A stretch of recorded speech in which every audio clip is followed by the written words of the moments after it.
आज संपूर्ण भारत देश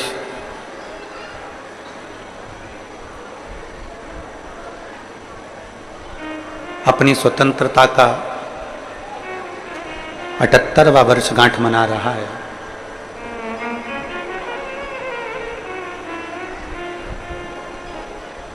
जिन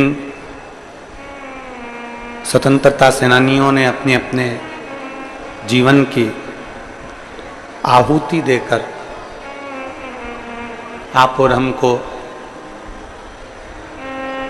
एक स्वतंत्रता दिलाई है, उन स्वतंत्रता सेनानियों की याद आपके और हमारे दिल से कभी ना निकले। भारत, ये भारत की धरा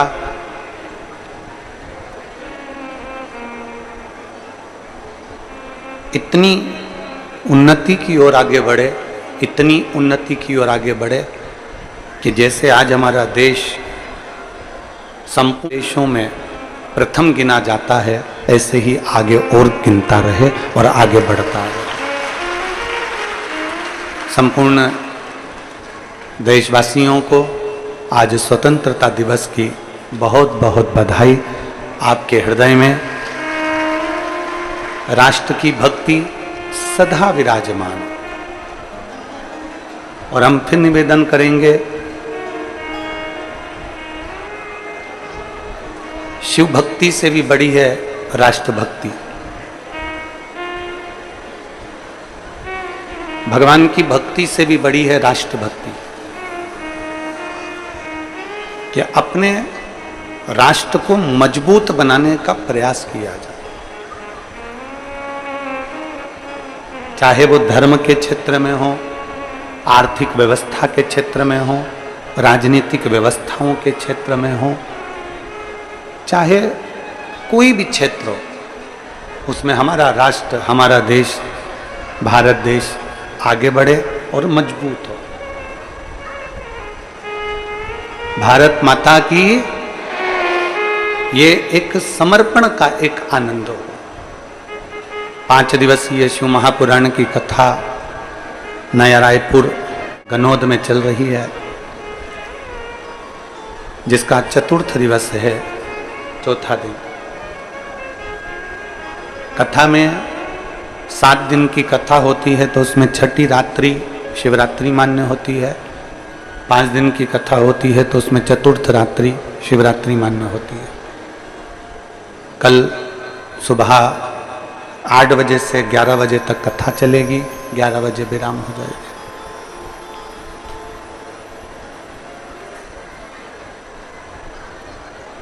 पहले एक बार कथा में कहा था कि दर्पण में मुख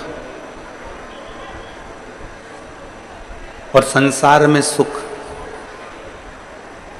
केवल दिखता है पर होता नहीं है। दर्पण में मुख दिखता है और संसार में सुख दिखता है पर होता नहीं।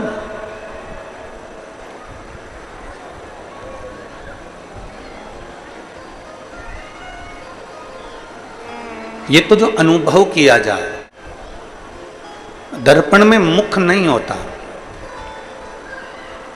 और संसार में सुख नहीं होता, केवल हमको नजर आता है पर होता नहीं है। हमको लगता है कि दर्पण में मुख है और संसार में सुख है पर होता नहीं, होता नहीं है। जितनी देर दर्पण के सामने रहोगे उतनी देर आपका मुख दर्पण में दिखेगा। गला पकड़ रहा है, गला। जितनी देर दर्पण में मुख देखोगे उतनी देर तक आपको मुख नजर आएगा। और जितनी देर आप संसार की वस्तुओं में सुख देखते रहोगे तो सुख नजर आएगा। दर्पण में अलग से कोई चेहरा नहीं है, दर्पण में अलग से कोई मुख नहीं है। केवल थोड़ी देर हम दर्पण के सामने गए और हमें हमारा चेहरा नजर आ गया। थोड़ी देर हम दर्पण के सम्मुख में गए और हमको हमारा प्रतिबिंब नजर आ गया। उसी तरह संसार में सुख महसूस करोगे कि सुख है तो सुख लगेगा, पर सुख होता नहीं है, पर हमें महसूस करना पड़ता है। और जब हम महसूस कर लेते हैं कि हमें इन वस्तुओं में सुख नजर आ रहा है तो वो वस्तु हमें सुख देने लगती है। जब हम महसूस कर लेते हैं कि ये वस्तुओं में सुख नहीं है तो वो हमको दुख देना प्रारंभ कर देती है। दर्पण में मुख संसार में सुख दिखता है पर होता नहीं है, उसमें ढूंढने का प्रयास दुनिया करती है, उसमें ढूंढने का प्रयास करती है। जब माता पार्वती जी की उम्र थी 4 वर्ष की, केवल माता जी 4 वर्ष की माता पार्वती जी थी,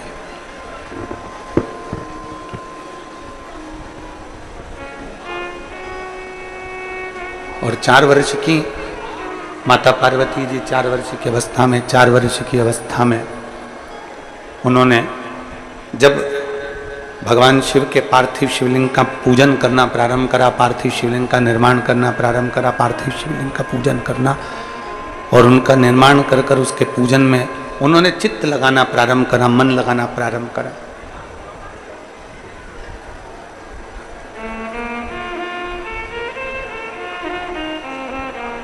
एक एक देवता ने आकर पार्वती जी को समझाया। कभी ब्रह्मा जी आ जाते, कभी भगवान विष्णु आ जाते, कभी इंद्र आ जाते, कभी देवी आ जाती, कभी देवता आ जाते, कोई ना कोई आता रहा और उन्होंने आकर पार्वती माता को समझाते रहे। माता पार्वती जी से कहते रहे कि शिव नहीं हो सकते, भगवान शंकर आपको मिल नहीं सकते।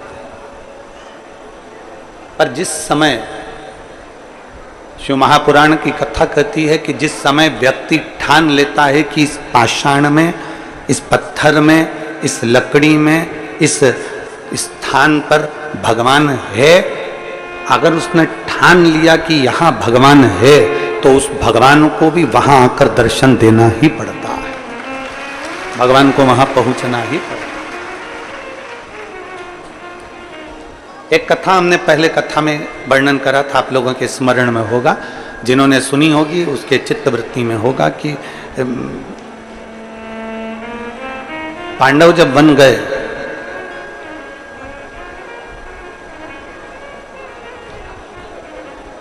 और पांडव जब वन की ओर चले, युधिष्ठिर ने, अर्जुन ने एक संकल्प ले लिया था कि बिना शंकर को जल चढ़ाए अन्न ग्रहण नहीं करेंगे, शिव को बिना जल चढ़ाए अन्न भाग हम ग्रहण नहीं करेंगे।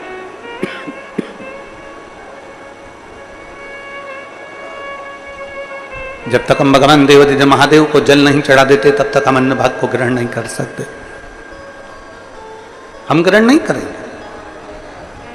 निकलते निकलते निकलते निकलते समय हो गया, जाते जाते जाते जाते समय हो गया। एक बार भगवान शिव ने स्वयं परीक्षा ली,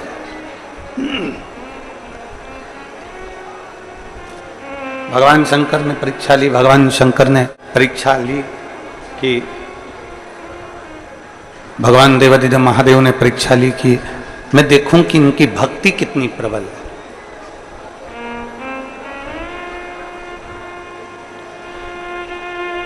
जब युधिष्ठिर अर्जुन जंगल में चले तो जंगल में उनको कहीं शिवलिंग नहीं मिला, कहीं पर नहीं मिला।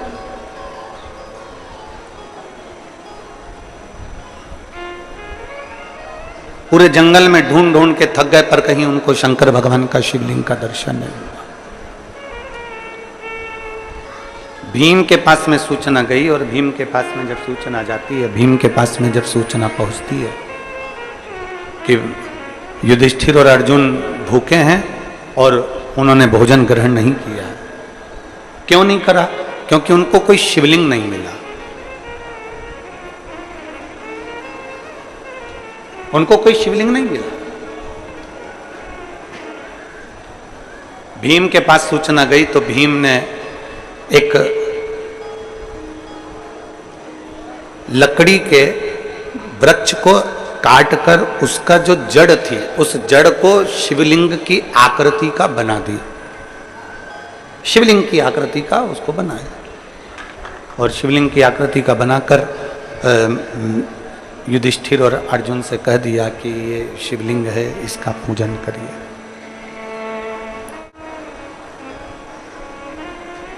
युधिष्ठिर अर्जुन के मन में आया कि बताओ, हम पूरे जंगल में ढूंढ लिए, हम पूरे वन में ढूंढ लिए, पर हमको कहीं शिवलिंग नजर नहीं आया और ये भीम ने कह दिया कि ये शिवलिंग है। दिल रखकर, भाव रखकर, मन रखकर उन्होंने जल चढ़ा दिया उस लकड़ी की जड़ पर, उसको शिवलिंग मानकर उस पर जल चढ़ा दिया। संकल्प लिया था कि बिना जल चढ़ाए भोजन नहीं करेंगे और जल चढ़ाकर उन्होंने भोजन कर लिया। अब भीम बहुत तेज ठाका लगाकर हंसा। भीम क्यों हंसा? भीम ने कहा कि मैंने तो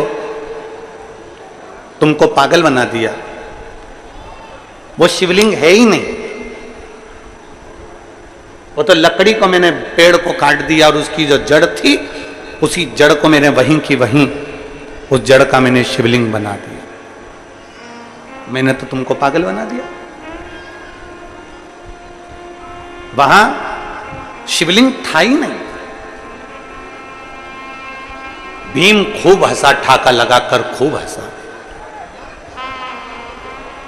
जैसे दुनिया के लोग हंसते हैं ना कि बेलपत्री चढ़ाने से ऐसा होता है, शहद लगाने से ऐसा हो सकता है, क्या अशोक सुंदरी के स्थान पर चंदन की बिंदी लगाने से यह हो सकता है, शिवजी का पंचामृत स्नान कराने से यह हो सकता है, धतूरा चढ़ाने से यह हो सकता है। जैसे दुनिया हंसती है, हंसा। भीम ने बहुत तेज ठाका लगाकर हंसा, बहुत। अब अर्जुन को गुस्सा आ गया। अर्जुन ने पूछा कि भीम तुम क्यों हंस रहे हो? भीम कहते हैं कि तुम्हें मालूम नहीं है, तुम शंकर के शिवलिंग को पूरे जंगल में ढूंढ लिए, शंकर भगवान के शिवलिंग का पूजन करने के लिए तुमने जल चढ़ाने के लिए पूरे जंगल में ढूंढ लिए और तुम्हें शिवलिंग नहीं मिला, और मैंने एक लकड़ी की जड़ को ऊपर से पेड़ काट दिया, उसकी जड़ रह गई, उसको मैंने गोल कर दिया और तुम से कह दिया कि ये शिवलिंग है और तुमने जल चढ़ाकर भोजन कर लिया, तुम्हारा तो नियम टूट गया। खूब हंसा, खूब। जैसे दुनिया हंसती है वैसे भीम हंसे।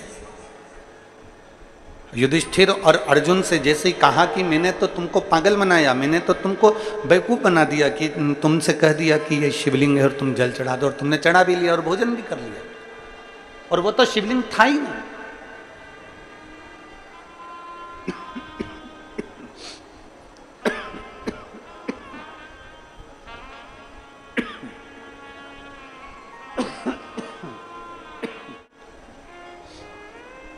वो तो शिवलिंग था ही नहीं।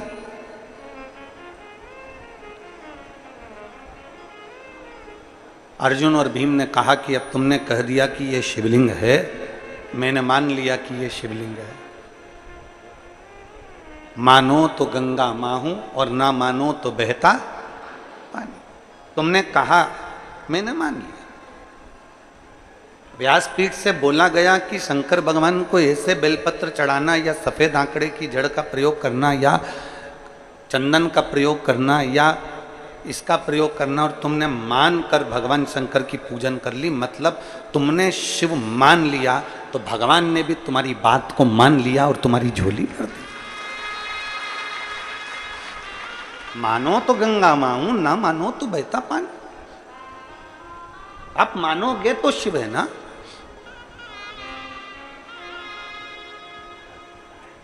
अर्जुन से कहा कि देख लो, मैंने तुमको बेवकूफ बना दिया, शिवलिंग तो था ही नहीं, केवल एक आकृति थी। पेड़ को काट दिया गया, शिवलिंग की आकृति दे दी गई। भीम, तुमने वो रखा था ना पेड़ काटकर? हाँ। तुमने शिवलिंग बनाया था ना पेड़ का? हाँ।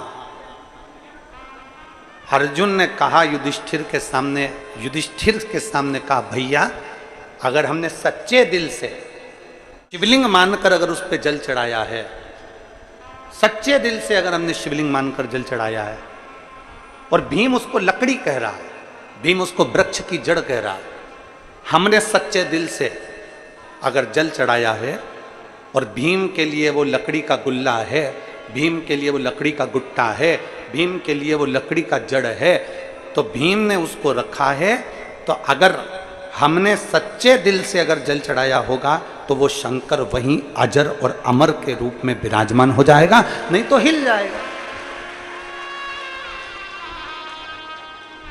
भीम में तो हजारों हाथियों का बल है, अगर भीम चाहे तो उठाए। भीम अगर उस लकड़ी के जड़ को उठाकर फेंक देता है तो हम मान लेंगे कि वो लकड़ी का गुट्टा था। भीम अगर सामर्थ्यवान है तो उठाए उस लकड़ी के गुट्टे को। भीम अगर सामर्थ्यवान है तो लकड़ी के बंडल को उठाए और फेंक के बता दे एक बार। भीम ने कहा मैंने उसको काट कर रखा है, मैं अब भी उठा कर बताता हूं, मैंने काट कर रखा था, मैंने शिवलिंग बनाया था तुम्हारे लिए। और हंस भी भीम रहा। भीम ने कहा देखो मैं भी उठा कर बताता हूं। भीम गए शंकर के उस शिवलिंग को उठाने लगे, उठाने लगे, उठता ही नहीं। भीम ने अभी काट कर उसको रखा था और वो उठा ही नहीं, उठा ही नहीं, उठा ही नहीं, उठा ही नहीं।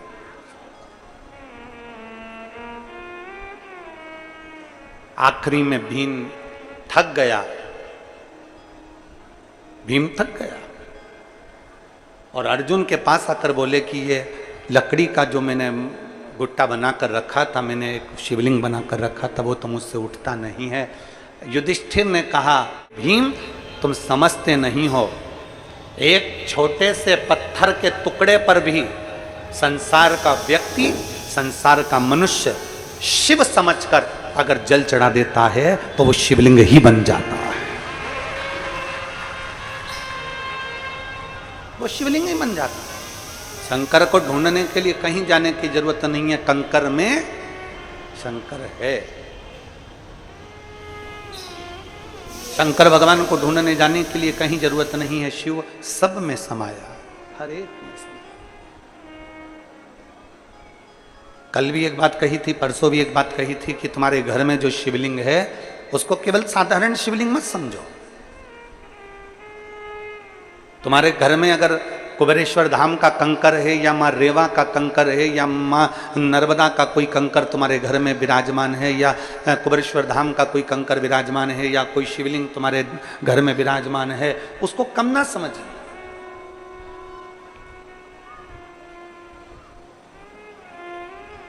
एक बात हम आपसे पूछते हैं, उत्तर दीजिएगा सारे नए रायपुर वाले, गनौद वाले, ध्यान से। तुम्हारा सिर दुखेगा तो तुम सबसे पहले अपने गांव के हॉस्पिटल में जाओगे, शहर के हॉस्पिटल में जाओगे कि सिर दुखा तो सबसे पहले तुम्हारे पास जो दवाई रखी है पहले वो खाओगे? जम के बोलो जरा। पहले हमारे घर में जो दवाई रखी है, हमारे घर में कोई बाम रखा है, कोई विक्स रखा हुआ है, कोई दर्द की गोली रखी है, कोई टेबलेट रखी है, सबसे पहले हम वो दवाई को खाते, सबसे पहले वो दवाई को हम ले लेते हैं। उससे बंद नहीं हुआ तो हम सिर की मालिश करवा लेते हैं, उससे बंद नहीं हुआ हमने बाम लगा लिया, उससे बंद नहीं हुआ हमने कपड़ा बांध लिया, कपड़े से भी बंद नहीं हुआ हमने अपनी नज़र उतरवा ली, नज़र उतारने से भी बंद नहीं हुआ, 2 दिन हो गए, 3 दिन हो गए तो हमने अपने गांव के नज़दीक में डॉक्टर को दिखाया। डॉक्टर ने कहा कि सरकारी हॉस्पिटल जाओ, हमने सरकारी हॉस्पिटल दिखाया। हॉस्पिटल वाले ने कहा कि रायपुर जाओ, हमने रायपुर दिखाया। अब हम बड़े हॉस्पिटल में पहुंचे। पहले हमारे पास जो टेबलेट है, पहले हमारे पास जो सामान है, पहले हमने उसको खाकर देखा आराम लगा कि नहीं लगा। थोड़ा बहुत भी अगर हमें आराम लगना चालू हो जाता है तो फिर हम हॉस्पिटल में नहीं जाते, हम डॉक्टर के पास नहीं जाते। 1 घंटे में, 2 घंटे में, 1 दिन में, 2 दिन में हमें आराम लग जाएगा। मेरे पास जो टेबलेट है उससे मुझे आराम लग जाएगा, उससे मुझे आराम मिलेगा। उसी तरह जब तुम्हारी जिंदगी में है, संसार में कोई नहीं जन्मा जिसके जीवन में दुख नहीं, और कर्म की गति का तो भोग भोगना ही पड़ेगा। गुरु की करनी गुरु भरेगा, और चेला की करनी चेला। उड़ जाएगा हंस अकेला। गुरु को भी भोगना है, चेले को भी भोगना। भोगना सबको है संसार में, चाहे हम हो चाहे आप हो, चाहे दुनिया का कोई व्यक्ति जन्म ले लिया हो, संसार में उसको भोगना पड़ेगा। कर्म की गति का भोग तो भोगना पड़ेगा। राम जी ने छुपकर बाली को मारा था, कृष्ण अवतार में उस बाली ने छुपकर भगवान कृष्ण को मारा था। भगवान कृष्ण के चरण में जो बाण लगा, राम अवतार में जो बाण भगवान राम ने बाली को मारा था छुपकर, वैसे ही छुपकर कृष्ण अवतार में उस बाली ने भगवान कृष्ण के चरण में बाण मारा। कर्म का भोग तो भोगना है। हम पहले भी कथा में कहे, आज फिर कहते हैं, माता पिता से नहीं डरना मत डरो, परिवार वालों से नहीं डरना मत डरो, अपने गुरु से नहीं डरना मत डरो, अपने चेले से नहीं डरना मत डरो, वेद पुराण से नहीं डरना मत डरो, धर्म शास्त्र से नहीं डरना मत डरो, तुम्हारे घर के बड़ों से नहीं डरना मत डरो, मत डरो। पर इतना याद रखना कि अपने कर्म से जरूर डरना, क्योंकि कर्म का भोग तो परमात्मा को भी भोगना पड़ता है। कर्म का भोग तो भगवान को भी भोगना पड़ता है, उसका स्मरण आपकी चित्तवृत्ति में हमेशा रखना। गुरु की करनी गुरु भरेगा, और चेला की करनी चेला भरेगा। ऐसा कौन संसार में जन्मा जिसने अपने कर्म का भोग नहीं भोगना।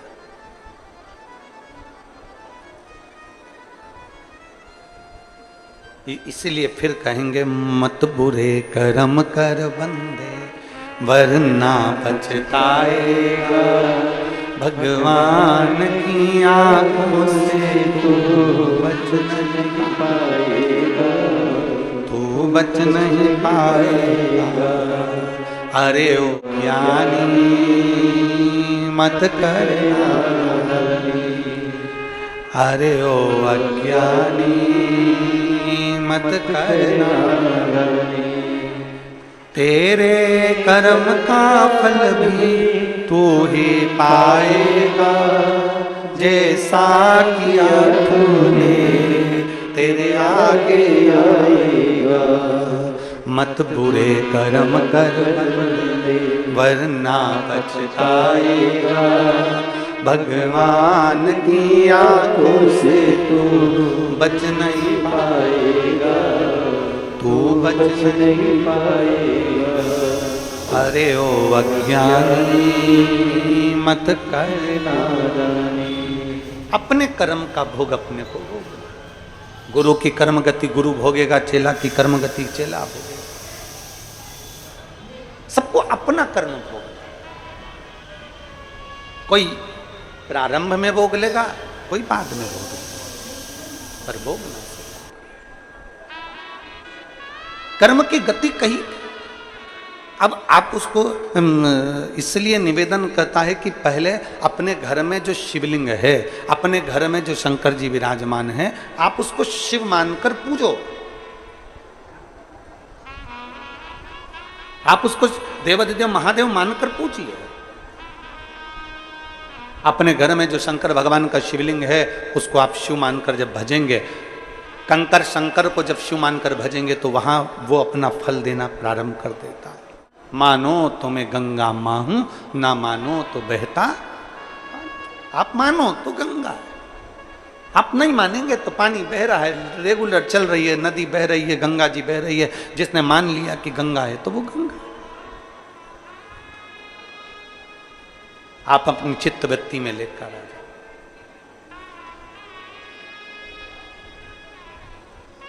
आप अपने हृदय की वृत्ति में लेकर आ जाओ कि शिव है। रायपुर के डॉक्टर को बाद में दिखाना, बिलासपुर के डॉक्टर को बाद में दिखाना। पहले अपने पास जो टेबलेट है वो खाकर देखो कि शरीर में आराम लग रहा है कि नहीं लग रहा है। शरीर में आराम लग रहा है कि नहीं लग रहा है, पहले वो खाकर देखो। लाखों की संख्या में आप लोग आए हैं, पंडालों में जगह नहीं है, पूरा रोड ग्राउंड सब जगह भरे पड़े हो, आपसे केवल निवेदन इतना है कि शिव को पाने के लिए हमें कहीं भटकने की जरूरत नहीं है। सबसे पहले तुम्हारे घर के अंदर जो शिवालय है, तुम्हारे घर के अंदर जो शिवलिंग है, बस उस शिवलिंग में तुम मेरे देव अधिदेव महादेव कुबेर भंडारी का दर्शन करिए। उस शिवलिंग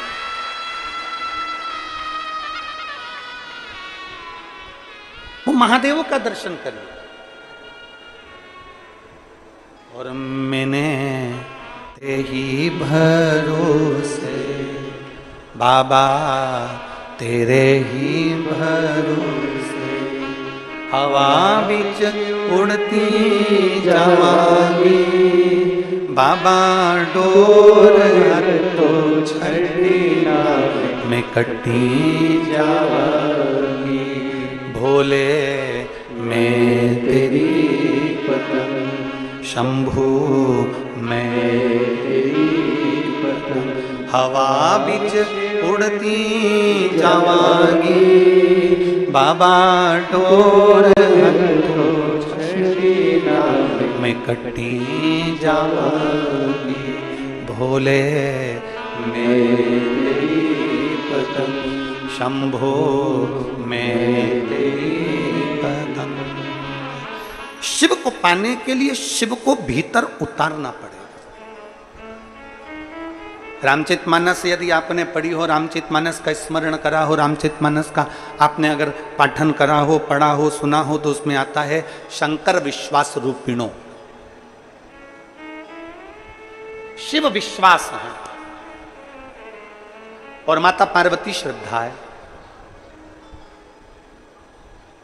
अब विश्वास कैसा होना चाहिए कि भाई विश्वास किसको कहते हैं? एक पत्र है विश्वास का, देखिए।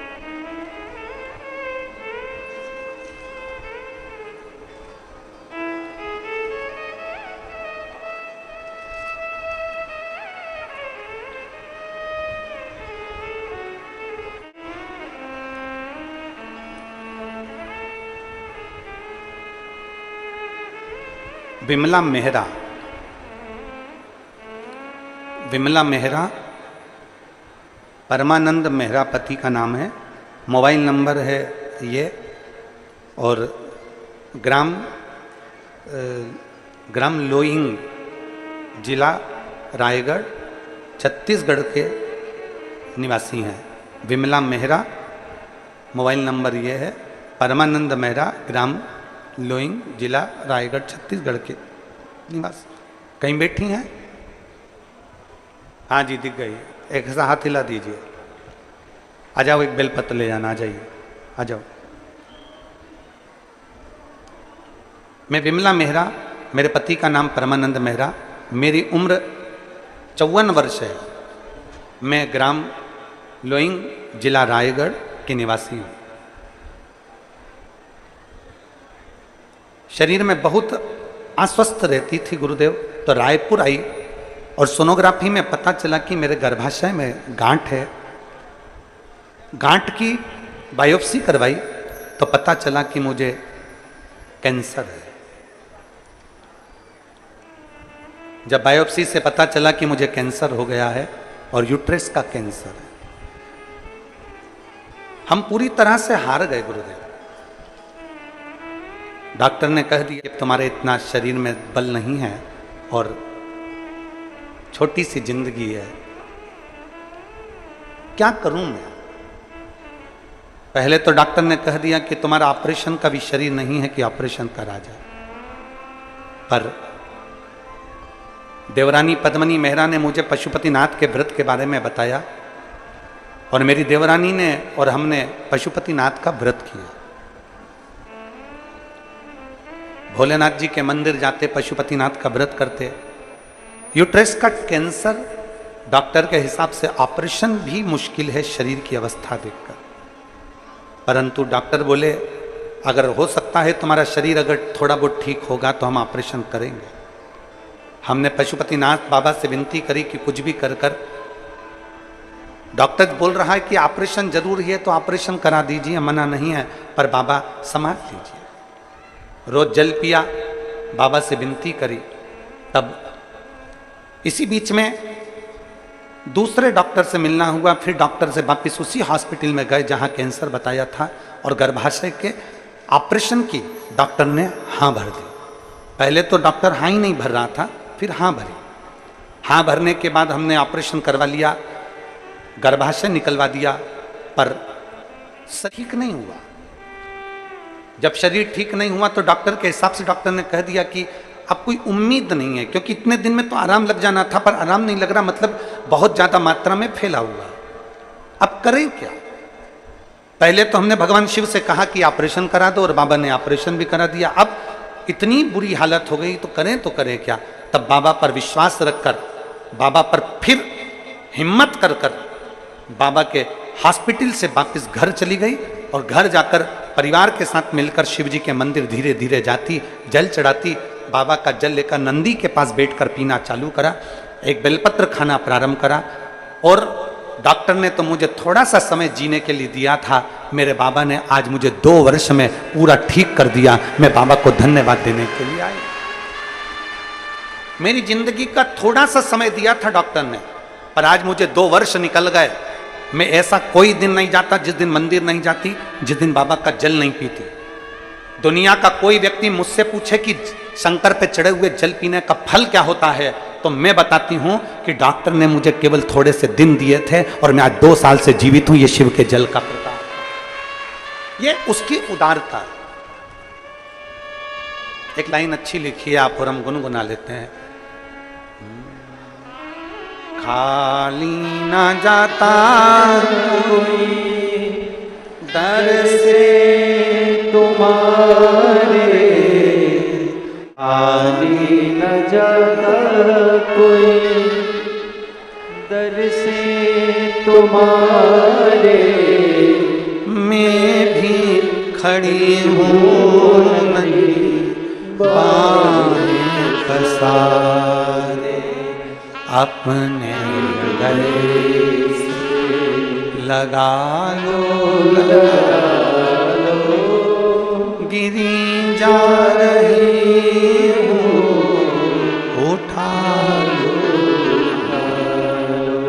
भोले अपने दर से अब तो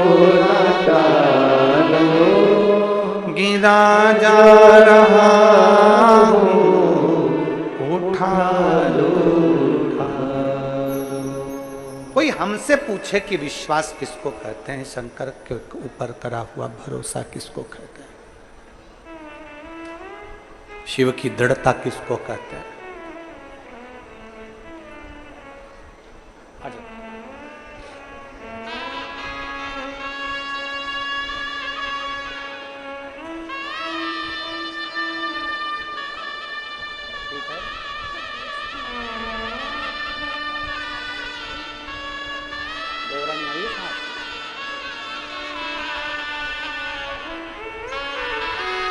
इनकी देवरानी को भेजो जरा, आ जाओ जाओ।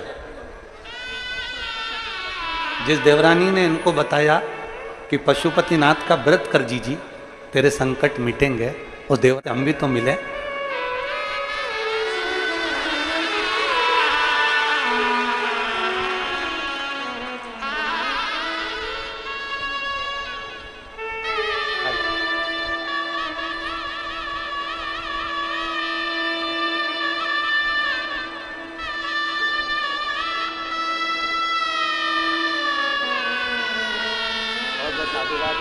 जेठानी को ठीक कर लिया उसके लिए।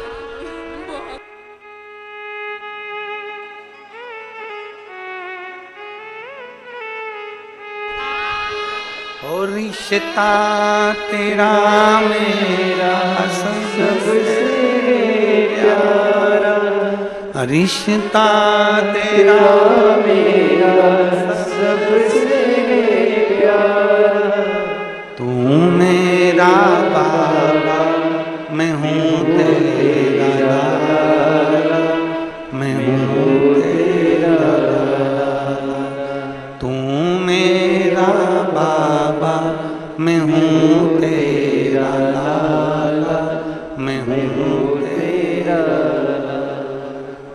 शिव विश्वास है, पार्वती श्रद्धा,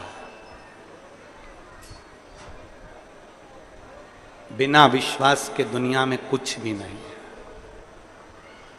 बिना विश्वास के परमात्मा मिलता भी नहीं। एक विश्वास यदि तुम्हारे भीतर है तो वो संभाल लेता है। एक विश्वास तुम्हारे भीतर है तो वो संभाल लेता है।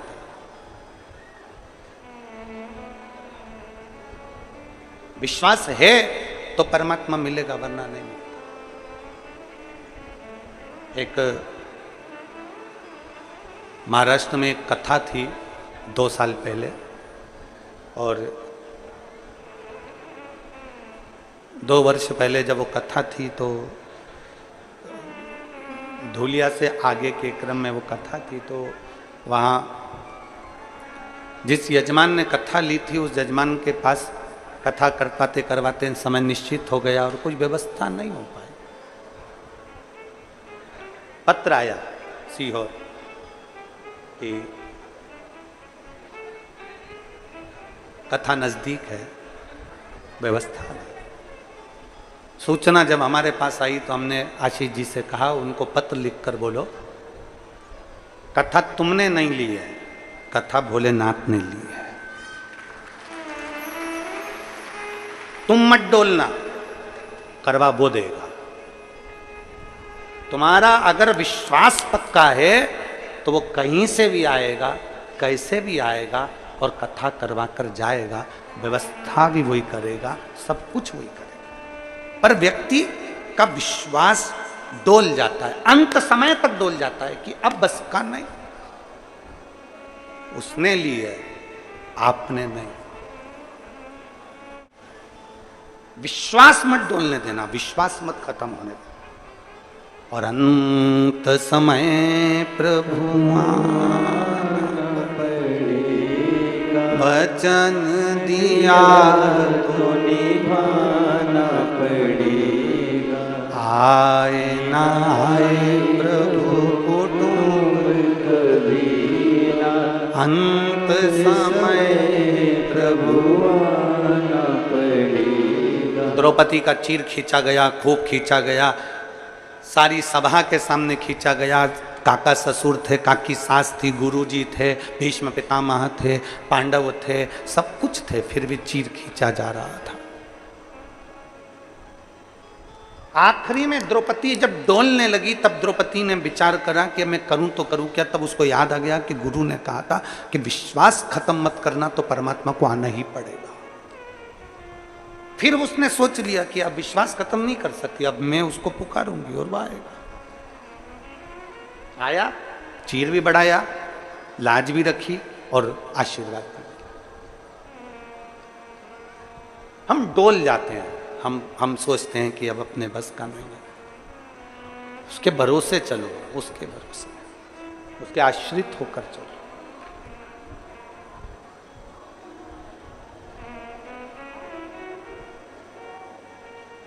कितना बड़ा संकल्प की भूमि पर सबने लिया है कि आत्मनिर्भर भारत हो। आत्मनिर्भरता का मतलब क्या है? आत्मनिर्भरता का मतलब क्या? आत्मनिर्भर भारत हो, ये भारत के राष्ट्रपति से लेकर प्रधानमंत्री हो, चाहे जनमानस हो, संपूर्ण विश्व, पूरे भारत के एक एक बच्चे ने ये संकल्प लिया कि आत्मनिर्भर भारत हो। आत्मनिर्भर भारत का मतलब ये है कि हमारा भारत, हमारा देश दूसरी जगह से कोई सामग्री ना मंगवाए, हमारे भारत ही उसको उत्पन्न करता जाए और आगे बढ़ता जाए। आत्मनिर्भरता।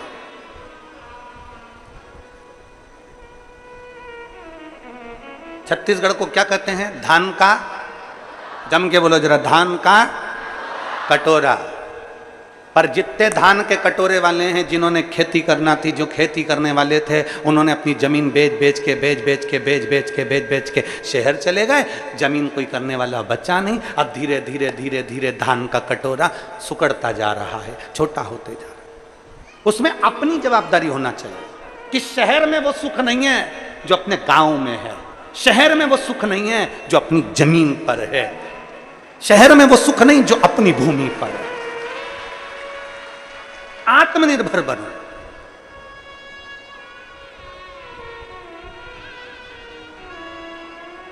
बड़े लोगों ने छोटे लोगों को ऐसा बना दिया, क्या करते हो? खेती, किसानी।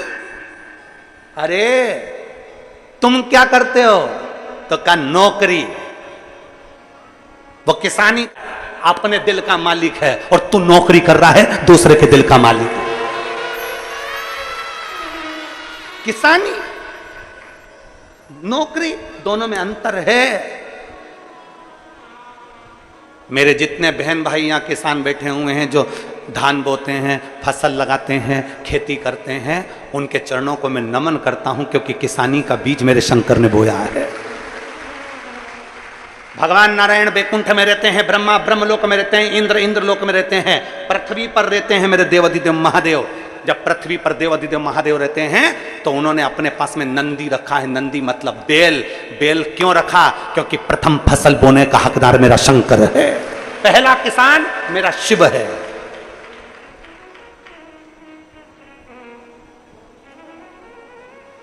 प्रथम किसान की भूमिका में मेरे शंकर को गिना गया।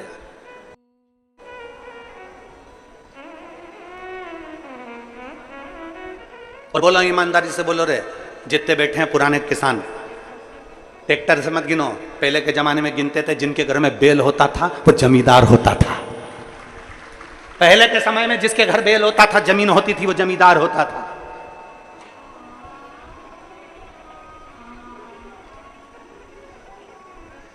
गौरव होना चाहिए आपको अपने भीतर। मेरे पास जमीन है, धान बोता हूं, शान से बताना चाहिए कि जमीन है और धान बोता हूं। गुलामी नहीं करता, अपनी मर्जी का मालिक हूं। शहर में आ जाऊंगा तो मुझे दूसरे की गुलामी करना पड़ेगी, और मेरी खुद की जमीन। लोग धान बोने के लिए लगे रहते हैं 15 दिन तक लगातार। मालिक हूं मैं, और शिव की कृपा से हमने उसको छोटा बना दिया। हमने किसान को बहुत छोटा बना दिया। जितने भारत के किसान हैं उनको हमने छोटा बना दिया। क्या करते हो? किसानी। क्या करते हो? किसानी। क्या करते हो? किसानी। अरे भाई, बड़े बर्तन और छोटे बर्तन में अंतर है। बड़ा बर्तन तो केवल शादी में ही बाहर निकलता है। छोटी छोटी कटोरी और गिलास चम्मच रोज काम आते हैं। तुम्हारे घर में इतना बड़ा बर्तन है, इतना बड़ा भगोना, इतनी बड़ी परा।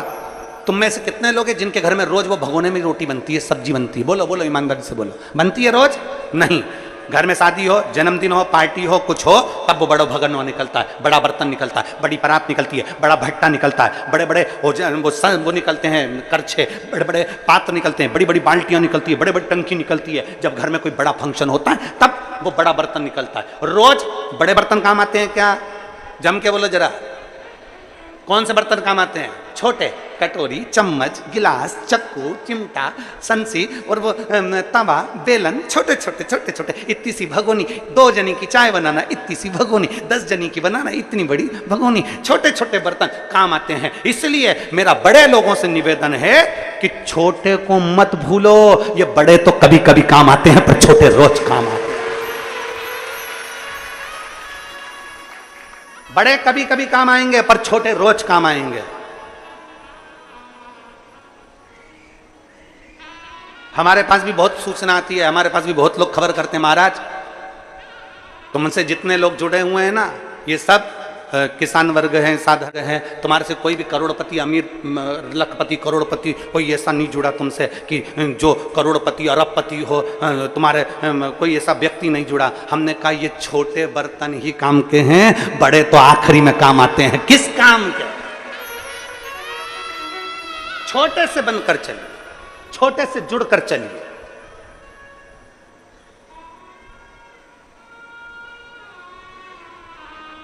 और जितने छोटे से जुड़कर चलोगे उतना सुख भोगोगे, उतना सुख। जितना छोटे से।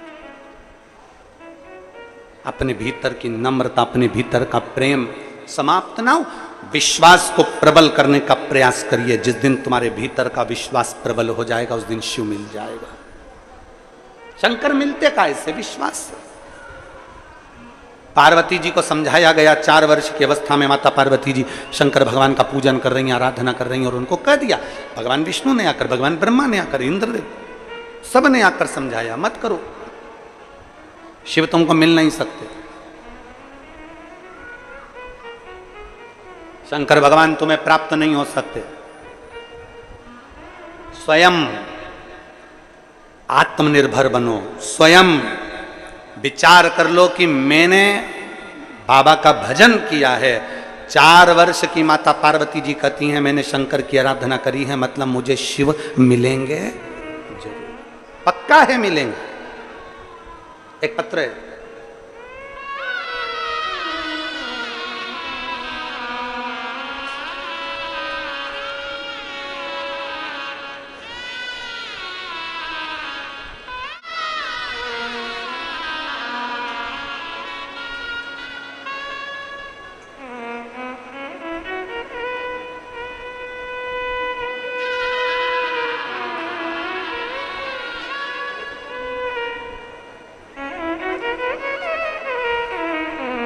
मेरा नाम निर्मला चंद्राकर, पति का नाम संतोष चंद्राकर, जिला महासमुंद, छत्तीसगढ़ की निवासी हूँ।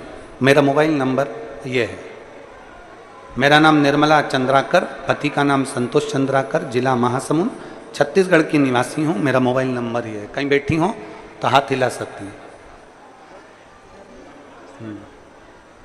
कैमरे में आ रही हैं? हाँ ठीक है, दिख गए। एक बार वापस हाथ हिलाओ। ठीक है, दिख गया। आ जाइए, बेलपत्र ले जाओ। एक लोटे जल का मैं क्या वर्णन करूं गुरुदेव। अक्टूबर के महीने में 2022 में मेरे पति की तबीयत अचानक खराब हो गई। पति आए हो तो उनको भी ले आना, अगर आए हो तो। मेरे पति की तबीयत अचानक खराब हो गई, पूरे शरीर उनका सुन्न होने लगा। जब शरीर पूरा सुन्न होने लगा तो हम घबरा गए, और पूरे शरीर पर उनके सुन्न होने के साथ में पूरे शरीर पर सूजन आ गई। सूजन आते से ही हम तुरंत डॉक्टर के पास लेकर उनको गए। हमारे डॉक्टर ने दूसरे डॉक्टर के पास भेज दिया। वहां पर उनकी जांचें चालू हुई, और जांचें चालू होने पर मालूम पड़ा कि उनके शरीर में इन्फेक्शन हो गया। शरीर में जो इन्फेक्शन था वो किडनी लीवर से जुड़ा हुआ, पूरे शरीर के अंदर पानी भरा गया था। अब डॉक्टर ने कहा कि इनका तो इलाज बहुत लंबा चलेगा, और किडनी लीवर से पूरे शरीर का इन्फेक्शन, और इन्फेक्शन में पूरे शरीर में पानी भरा गया। अब करें तो करें क्या। तब रायपुर आए, रायपुर में डॉक्टर को दिखाया तो डॉक्टर साहब ने कहा कि इनका तो ऑपरेशन करना पड़ेगा। अब ऑपरेशन कैसे करवाएं। तभी शरीर की हालत इतनी तेज देखी कि हमने भी कह दिया डॉक्टर साहब हमको रायपुर से एक बार घर जाने दो महासमुंद, हम वहां जाकर सामान लेकर कुछ पैसे एकत्रित कर कर ऑपरेशन के लिए आते हैं। हम हमारे पति को लेकर वापस आ गए। हमारी पड़ोसन ने हमसे कहा कि एक काम कर, ऑपरेशन तो तुमने जा ही रहे हो, उसके 2-3 दिन तक शंकर पर चढ़ा हुआ जल और एक बेलपत्र तुम्हारे पति को खिलाकर देखो। हमने हमारे पति को शंकर जी पे चढ़ा हुआ जल और कुंदकेश्वर महादेव के नाम से एक बेलपत्र देना चालू करा। देवर की बेटी ने जो बताया हमने वैसा की वैसा ही करना प्रारंभ करा। और बाबा का मैं क्या वर्णन करूं गुरुदेव, हमारे पति की तबीयत में आराम लगना प्रारंभ हो गया, और बाबा ने ऐसी कृपा कर दी कि बाबा ने ऑपरेशन भी टाल दिया और पति ठीक हो गए। मैं बाबा को यहां धन्यवाद देने के लिए आया। एक शिव भक्ति, एक ओघड़दानी की अविरल भक्ति, एक शंकर पर करा गया विश्वास, एक शिव पर करा गया भरोसा, कभी नहीं टूटता। और मेरे बाबा दया करना, मैं तेरे भरोसे हूँ। भोले बाबा दया करना, मैं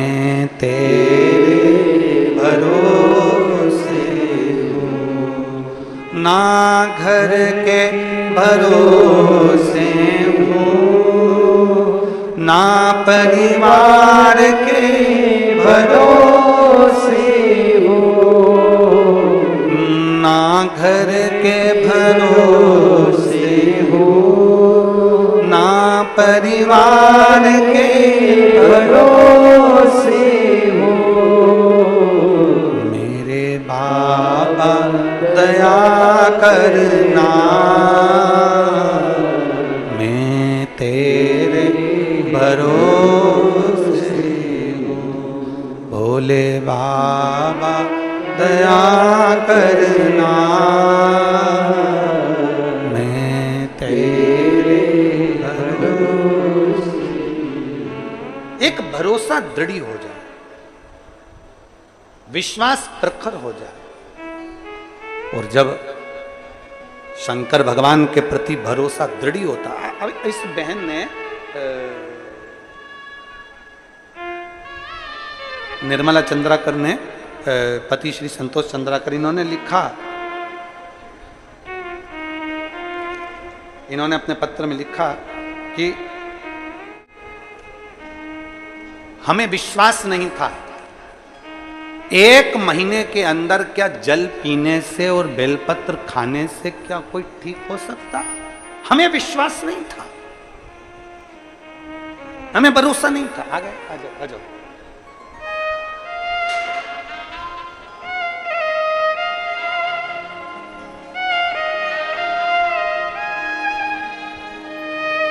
आपके लिए या आपके पति ले लो।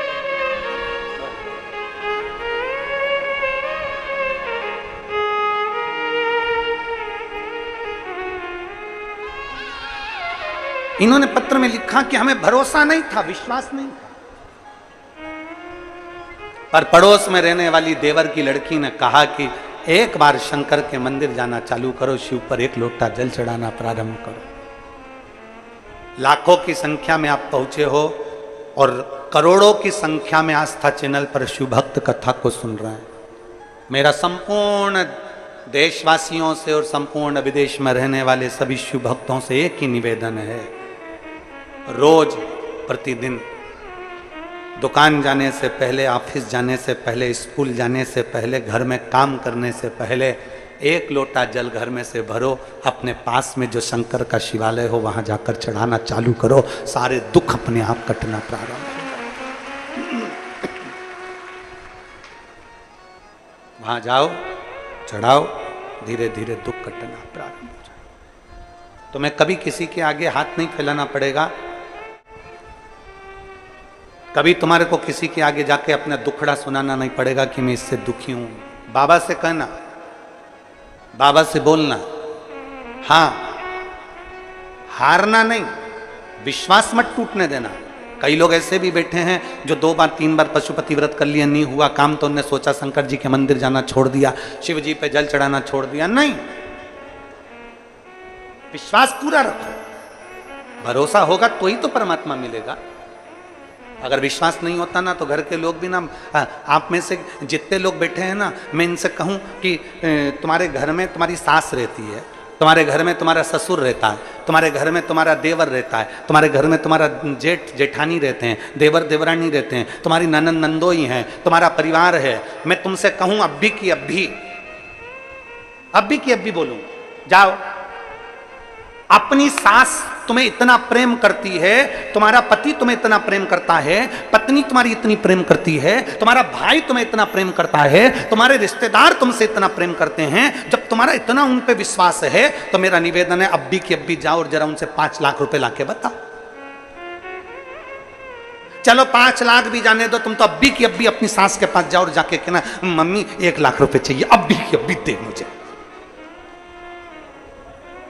अपने भाई के पास जाओ, अपने रिश्तेदार के पास जाओ, अपनी ननन के पास जाओ, अपने जेठ के पास जाओ, अपनी देवरानी के पास जाओ और जाकर के मुझे 1 लाख की जरूरत है, अभी की अभी दे, अभी की अभी 1 लाख चाहिए, अभी की अभी दो। देवरानी कब 1 लाख रुपए देगी? जब वो पूरा भरोसा कर लेगी जेठ कब 1 लाख रुपए देगा? जब वो पूरा विश्वास कर लेगा। सास कब 1 लाख रुपए देगी? जब पूरा भरोसा कर लेगी। ससुर कब 5 लाख रुपए देगा? जब पूरा भरोसा कर लेगा। तो महादेव भी कब देगा? जब तुम पूरा भरोसा कर लोगे।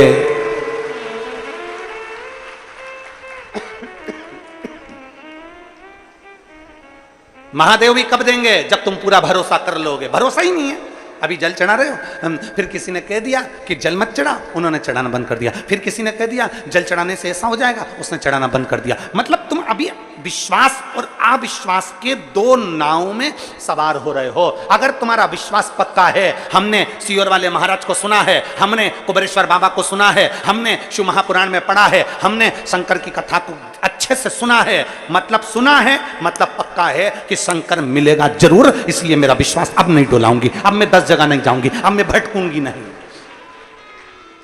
अब मुझे भटकना नहीं है। मतलब मेरा विश्वास दृढ़ हो गया।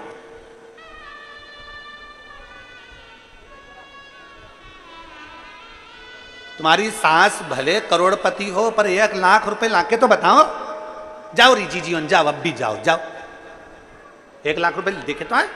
सास भी 50 बार सोचेगी क्या करेगी, क्या करना। सास भी पूछेगी क्या करोगी, क्या करोगी, अभी क्या पैसे की जरूरत पड़ गई, क्या हो गया। मतलब विश्वास इतना प्रबल नहीं है। भले तू है, भले घर में भरोसा विश्वास जब तक पक्का नहीं होगा तब तक 1 लाख रुपए भी रिश्तेदार नहीं देते, 5 लाख रुपए भी रिश्तेदार नहीं देते। उसी परमात्मा पर जल चढ़ाते रहो, चढ़ाते रहो, चढ़ाते रहो, चढ़ाते रहो। विश्वास पक्का कर लीजिए, विश्वास पक्का करिए। गला पकड़ रहा है बाबू, साउंड सुबह शुरू से। विश्वास पक्का करिए, और जब विश्वास पक्का होगा तो शिव को मिलने में देरी नहीं होगी। आप विश्वास पक्का करिए।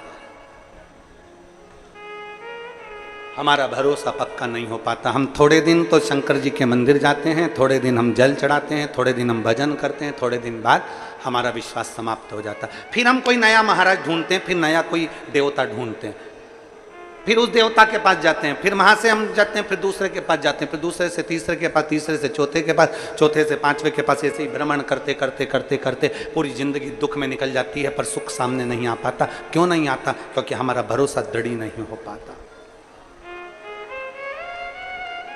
हमारा विश्वास दृढ़ नहीं हो पाता। अपने भरोसे को पक्का करो।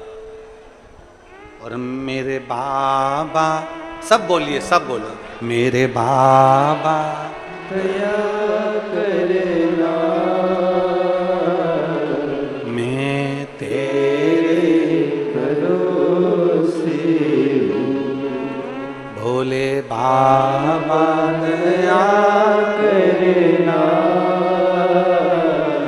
मैं तेरे भरोसे मैं तेरे भरोसे हूँ, मैं तेरे भरोसे हूँ,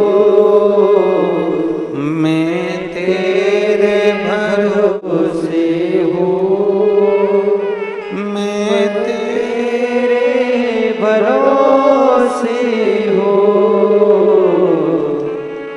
मेरे बाबा दया करना, मैं तेरे भरोसे भोले बाबा दया करना, मैं तेरे भरोसे भगवान के भरोसे आश्रित होकर रहने का प्रयास करिए। भटको ना। पूरी जिंदगी निकल गई भटकते भटकते भटकते भटकते, पर भगवान मिला नहीं। अब विश्वास पक्का करना, अब भरोसा पक्का करना, अब दृढ़ता पक्की करना, तो शिव मिलेगा जरूर। बोल बम का नारा है, सारी समस्या का हल अपने भरोसे को पक्का।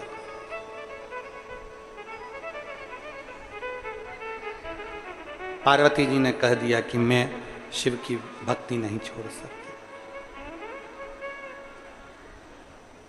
मैं शंकर भगवान की भक्ति को नहीं छोड़ सकती। नारायण ने कहा कि वो नहीं मिलेंगे, इंद्र ने कहा कि वो नहीं मिलेंगे, ब्रह्मा जी बोले कि वो नहीं मिलेंगे, पर कह दिया कि मैं भक्ति नहीं छोड़ पाऊंगा, मैं शिव भक्ति को नहीं छोड़ूंगा। आखिरी में क्या हुआ? पार्वती जी ने दृढ़ता बना ली और विश्वास पक्का कर लिया तो भगवान मिल ही गया, मिल गया।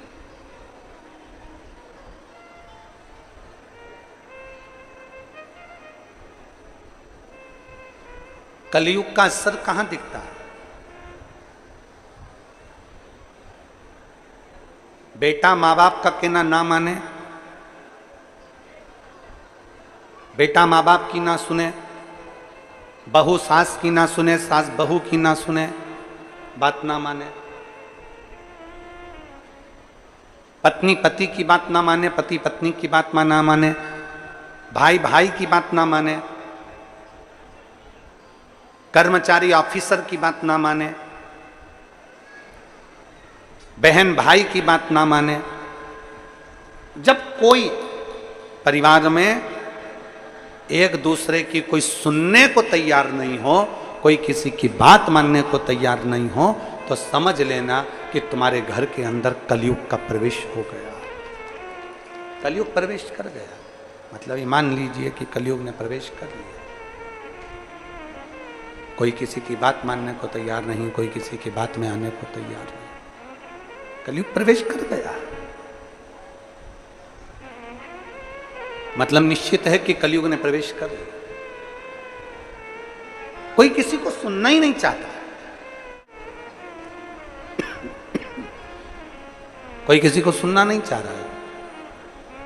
गुरु की बात को चेला नहीं सुनना चाह रहा है, माँ बाप की बात को बच्चे नहीं सुनना चाह रहे हैं, पति की बात को पत्नी, पत्नी की बात को पति, भाई की बात को भाई नहीं सुनना चाह रहा है। कोई किसी की बात सुनने को तैयार नहीं है। मतलब ये पक्का है कि कलयुग का प्रवेश हो गया,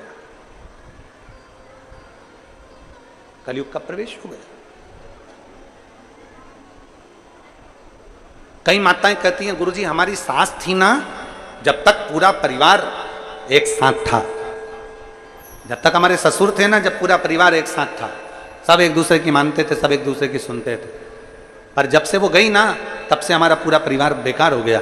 ना जाने क्या हो गया परिवार में, सब एक दूसरे को झगड़ा कर रहे हैं, एक दूसरे से लड़ रहे हैं, एक दूसरे को टांग खींचते रहते हैं। ना जाने क्या हो गया जब से सास गई, जब से ससुर गया। कारण क्या था? तुम्हारे सास ससुर घर में थे, माता पिता घर में थे, तो उनकी पुण्याई भी हमारे घर में थी, उनकी पुण्याई घर में थी, तो ये क्लेश नहीं होता था, कलयुग उसके अंदर प्रवेश नहीं करता था। जब माता पिता थे तो उनका भजन, माता पिता थे उनका दान, माता पिता थे उनकी पुण्याई हमारे साथ में थी, तो कलयुग प्रवेश नहीं करता था। जब माता पिता चले गए तो उनकी पुण्याई भी साथ में चली गई, इसलिए अब कलयुग ने तुम्हारे घर में प्रवेश करना प्रारंभ करा। कोई किसी को सुनने को तैयार नहीं,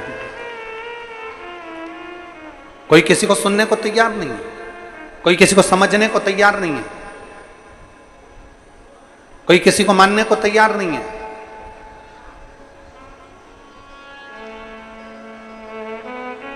पार्वती जी ने जिद पकड़ ली, जिद। कौन किसको सुने? पुण्याई से सिद्धता थी। मच्छर भी काटता है और इंसान भी काटता है। थोड़ा लोगों को बुरा लग जाएगा हमारी बात का, हमारी बात का लगता बहुत जल्दी लोगों को बुरा, तुरंत मिर्ची लग जाती काली वाली लोगों को। हम बोले और उन्होंने तुरंत काटा, और काटा और उन्होंने तुरंत बोला। मच्छर भी काटता है और मनुष्य भी काटता है, पर दोनों में एक अंतर भारी है। मच्छर काटता है तो खून पीता है, और मनुष्य काटता है तो पूरा कुली पी जाता है। मच्छर भी काटता है और मनुष्य भी काटता है। मच्छर काटता है तो खून पीता है, और मनुष्य काटता है तो कुल पी जाता है। पूरा की पूरा कुल, भाई की भाई, परिवार की परिवार नष्ट होते चले जाते हैं। दोनों में अंतर है। मच्छर कभी मच्छर को नहीं काटता, ये उसकी क्वालिटी है। मनुष्य से अच्छी क्वालिटी है मच्छर की। कि मच्छर को कभी नहीं काटता, मनुष्य कैसा है वो मनुष्य को ही काटता है।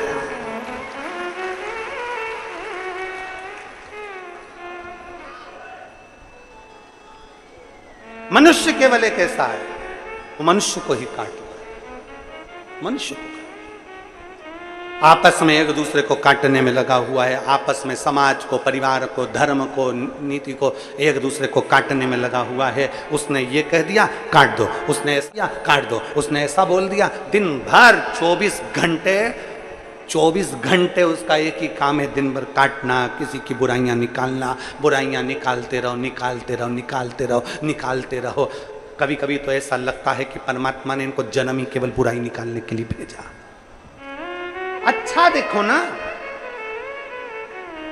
घर में एक बहू है, घर में एक सास है। सास कभी बुरी नहीं होती, ना बहू कभी बुरी होती है। अगर सास बुरी होती तो तेरे को लेके नहीं आती, और अगर बहू बुरी होती तो वो तेरे घर में नहीं आती। दोनों अच्छी है, सास भी अच्छी है, बहू भी अच्छी है। बस समय का चक्र थोड़ा सा घूम जाता है, जिसमें दोनों का अहम सामने आकर खड़ा हो जाता है। ये शोरगुल जो हो रहा है इसको थोड़ा सा सेट करिए ना बाबा। सास भी बुरी नहीं है, बहू भी बुरी नहीं है, दोनों सामने, दोनों का अहम सामने आकर खड़ा हो जाता है, दोनों का। इसलिए समय का चक्र बुरा बता देता है, समय का चक्र बुरा हो जाता है। कोई बुरा नहीं संसार, भाई भाई बुरा नहीं है, देवरानी जेठानी बुरी नहीं है, ननंद नंदोई बुरे नहीं है, परिवार का कोई सदस्य बुरा नहीं है, पड़ोसी बुरा नहीं है, रिश्तेदार बुरे नहीं है, नातेदार बुरे नहीं है, संसार में कोई बुरा नहीं है। आप अपना चश्मा तो चेंज कर कर देखिए, पीला चश्मा लगा कर देखोगे तो सब पीले दिखेंगे, काला चश्मा लगा कर देखोगे तो काले दिखेंगे, नीला चश्मा लगा कर देखोगे तो नीला दिखेगा। बुराई के चश्मे से देखोगे तो सब नजर आएगा, अच्छाई के चश्मे से देखोगे तो सब अच्छा नजर आएगा। चश्मा तो चेंज करिए, थोड़ा स्लो करो वाद्ययंत्रों को, चश्मा तो चेंज करिए थोड़ा सा, और चश्मा चेंज कर कर देखिए। आप थोड़ा सा चश्मा चेंज करोगे, आपको सब अच्छा नजर आने लगेगा, सब अच्छा दिखे।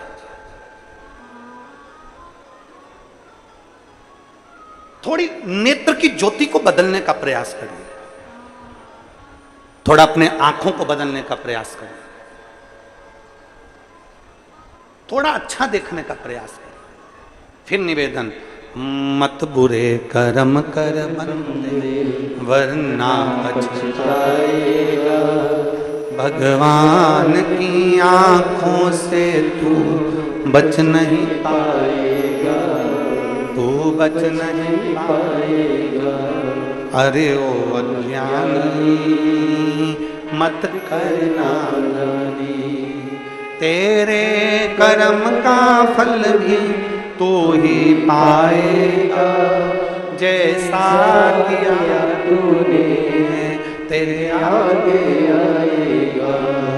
मत बुरे कर्म कर बंदे वरना पछताएगा, भगवान की आंखों से तू बच नहीं पाएगा, तू बच नहीं पाएगा। कुछ अच्छा देखिए, और जब हम अच्छा देखेंगे तो हमें अच्छा प्राप्त होगा।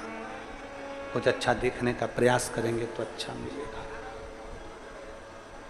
आज स्वतंत्रता दिवस है, 15 अगस्त है। अपनी चित्तवृत्ति में ये उतार कर रखो कि हमें सब में अच्छा देखना है, राष्ट्रहित के लिए देखना है। शिव महापुराण की कथा वर्णन करती है, माँ पार्वती जी ने अपनी तप साधना से, अपने बल से, एकाग्र विश्वास, एकाग्र भरोसे से शिव को प्राप्त कर लिया।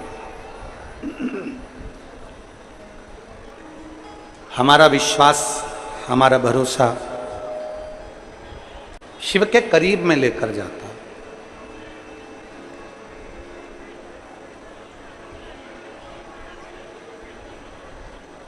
जैसे एक कथा मिलती है तारकासुर की। तारकासुर का एक भरोसा था कि मैं भगवान शंकर के पुत्र के द्वारा प्राणों को त्यागूं।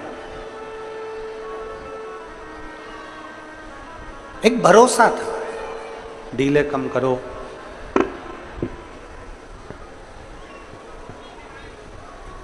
भगवान शंकर के पुत्र के द्वारा मैं प्राणों को त्याग।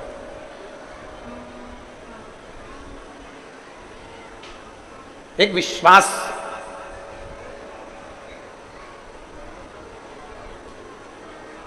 क्यों इतना तारकासुर सारे देवताओं को परास्त कर दिया था, सारे देवताओं को परेशान कर दिया था। तारकासुर ने सारे देवताओं को परास्त कर दिया, परेशान।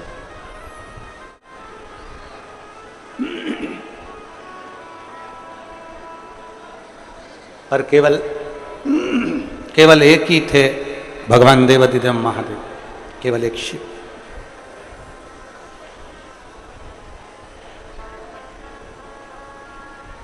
तारकासुर ने शंकर भगवान से कभी युद्ध नहीं लड़ा।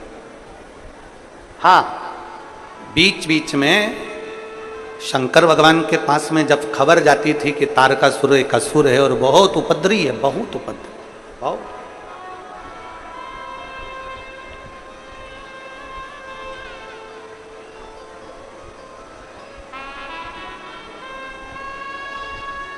शिव उसको देखते, तारकासुर शिव जी को देखता, पर शंकर भगवान के सामने तारकासुर का कभी युद्ध शंकर जी से नहीं। सारे देवताओं का हो गया पर शिव का नहीं। हमने पहले भी कथा में कहा है, आज फिर कह रहे हैं, शंकर भगवान का कोई दुश्मन नहीं है, कोई दुश्मन नहीं। शिव का कोई द्रोही नहीं, शिव के सब प्रिय, नाग, असुर, किन्नर, मनुष्य, राक्षस, देवता, गंधर्व, जितने जीव, थलचर, वायुचर, जितने जितने जीव हैं, जितने जितने भी हैं, सब भगवान शंकर के प्रिय हैं।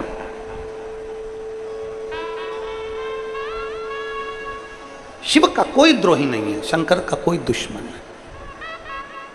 और संसार में जन्म लिया है, मृत्यु लोक में पैदा हुए हैं। संसार में अगर हमारा जन्म हुआ है, मृत्यु लोक में यदि हम आए हैं, तो प्रयास करना।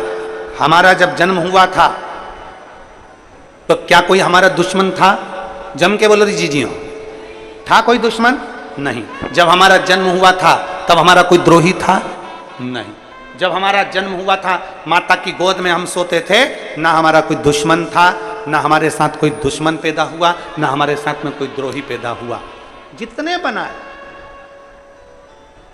कोई कोई दुश्मन आपके कारण बन गए, कोई कोई दुश्मन आपकी उन्नति के कारण बन गए। आप आगे बढ़ गए तो लोग ईर्ष्या करने लगे।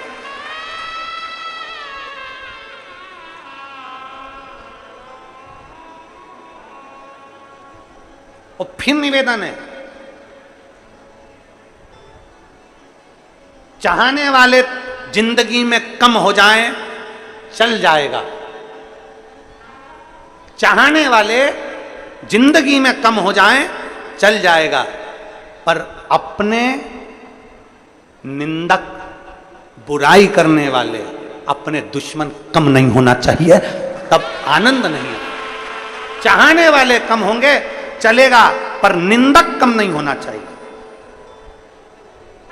निंदक कम ना हो तुम्हारे, तुमको अपशब्द कहने वाले कम नहीं होना चाहिए। क्यों? क्योंकि जितना चाहने वाले तुम्हारा प्रचार नहीं करेंगे, उतना निंदा करने वाले तुम्हारा प्रचार करते रहेंगे, अपशब्द कहते रहेंगे, ताना देते रहेंगे, आड़ा तड़ा कर। इनकी कमी नहीं होना चाहिए महाराज, इनकी कमी ना हो। भगवान शंकर का कोई दुश्मन नहीं, शिव का कोई द्रोही नहीं, शिव का कोई दुश्मन, भगवान शंकर का कोई द्रोही नहीं है, कोई दुश्मन। सब जितने भी हैं शिव के प्रिय हैं। सांप में जहर भरा होता है, जहरीला सर्प होता है, पर शंकर का प्रिय है।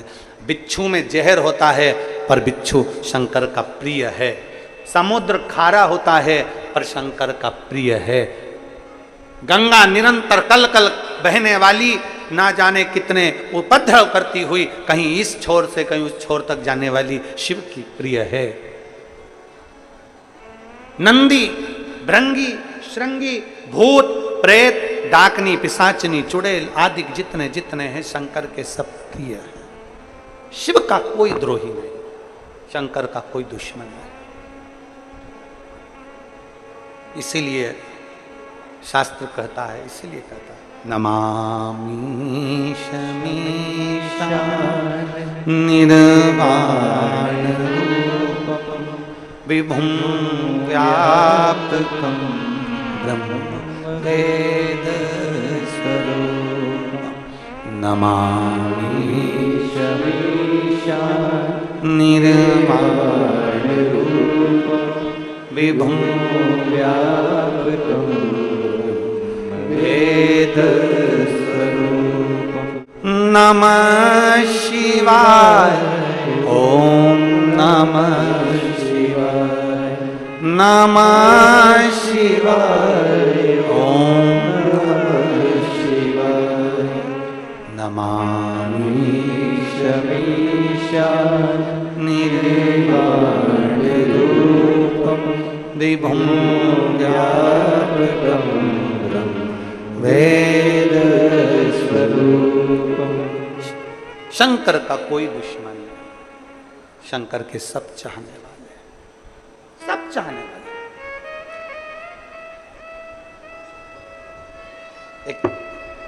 एक कथा आती है, बड़ा सुंदर एक संवाद आता है।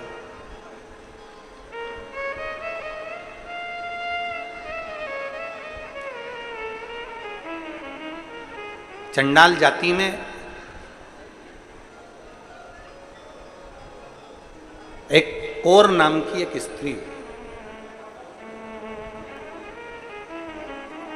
चंडाल। अब जहां पर भी ये चंडाल जाति की जो महिलाएं थीं, जो स्त्रियां थीं, जो पुरुष थे, कहीं जाते तो लोग उनको सम्मान नहीं देते।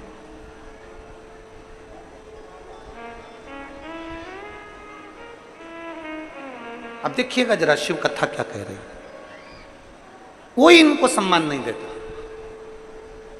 किसी ने कहा कि तुम छोटे हो, किसी ने कह दिया कि तुम ऐसे हो, किसी ने कह दिया तुम वैसे हो, किसी ने कह दिया तुम ऐसा है, तुमने वैसा कर दिया, तुम चंडाल हो, तुमने ऐसा कर दिया, तुम वैसा कर दिया। उनको बार बार टॉर्चर किया गया, बार बार उनको कहा गया।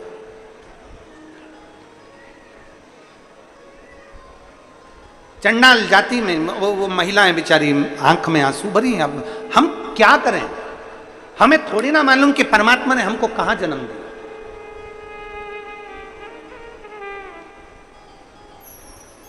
हमें थोड़ी ना मालूम कि परमात्मा ने हमें कहां जन्म दे दिया। कोई ब्राह्मण के घर में हो गया, कोई क्षत्रिय के घर में हो गया, कोई वैश्य के घर में हो गया, कोई शूद्र के घर में हो गया। ये तो भगवान ने ये देखकर नहीं पैदा करा तुमको कि मैं ब्राह्मण के घर में भेज रहा हूं, कि क्षत्रिय के घर में भेज रहा हूं, कि शूद्र के घर में भेज रहा हूं, कि वैश्य के घर में भेज रहा हूं। भगवान पृथ्वी पर जन्म देता है तो हमारे कर्म के अनुसार देता है। पूर्व में हमने अच्छा कर्म करा होगा तो हमें अच्छे घर में भेज देता है, बेकार कर्म करा होगा तो फिर कहीं बेकार घर में भेज देता है। हमारे कर्म के अनुसार हमारा जन्म होता है, उसमें हमको दोष नहीं, इसमें हमारा दोष नहीं कि हम ब्राह्मण के घर में जन्म, की क्षत्रिय के घर में जन्मे, कि वैश्य के घर में जन्मे, कि शूद्र के घर में जन्मे। ये दुनिया ने भ्रांतियां बनाई।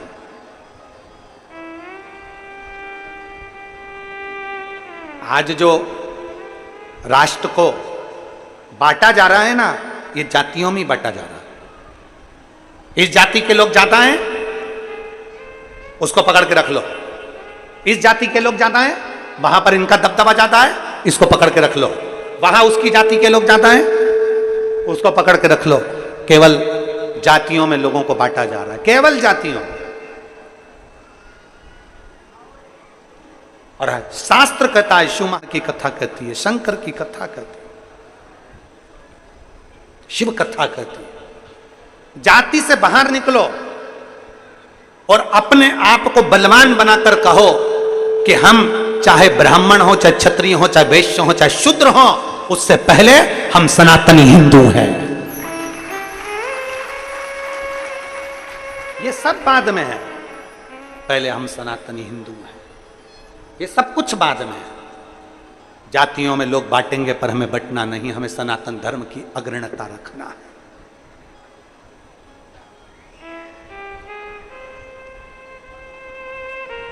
अब वो चंडाल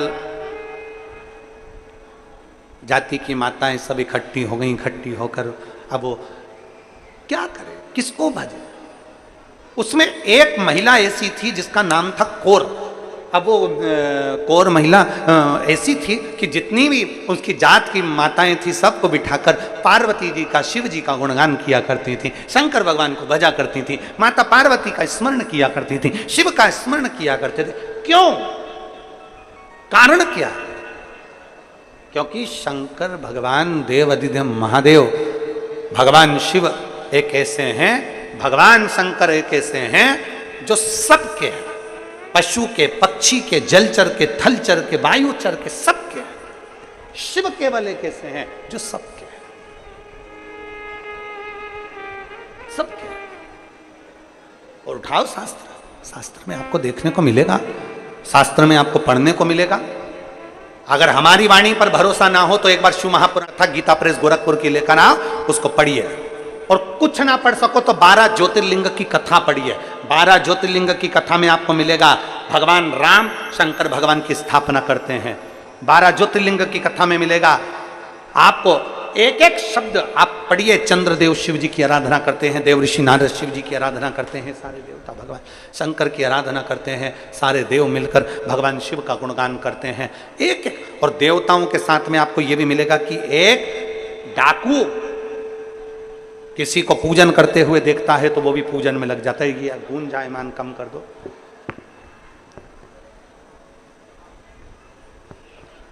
एक डाकू भी शिव की आराधना करता है।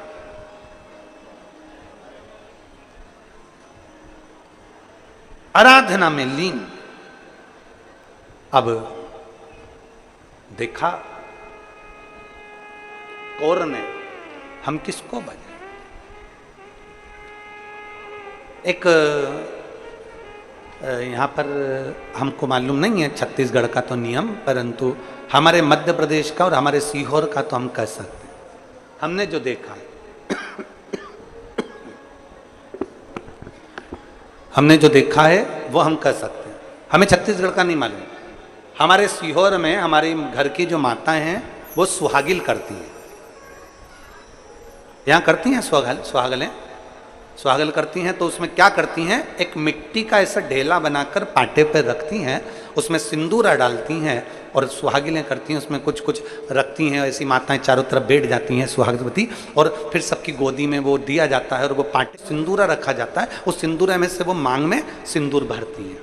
अब यहाँ होता है कि नहीं होता हमको नहीं मालूम, पर हमने देखा है। आपके इधर होता होगा, होता है। अच्छा ठीक। क्या कहते हैं उसको? गोरनी की सुहागिल, सुहागल कहते हैं। ठीक।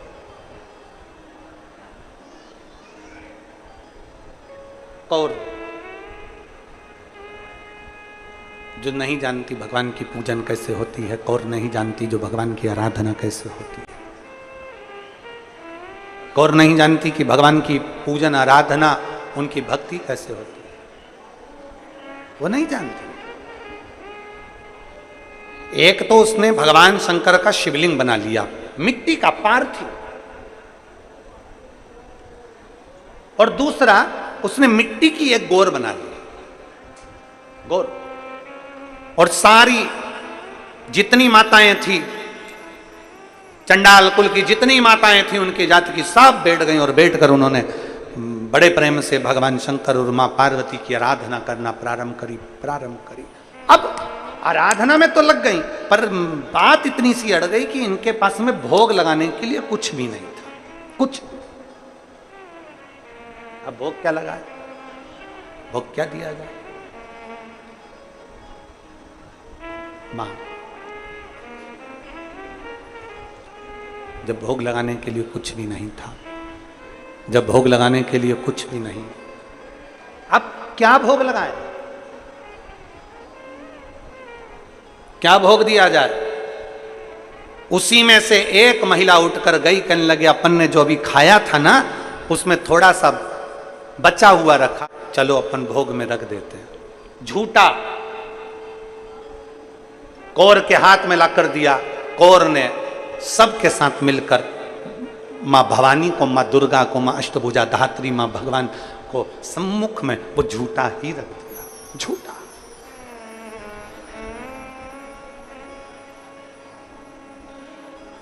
भगवान शंकर देखकर बड़े प्रसन्न हो गए, बहुत प्रसन्न।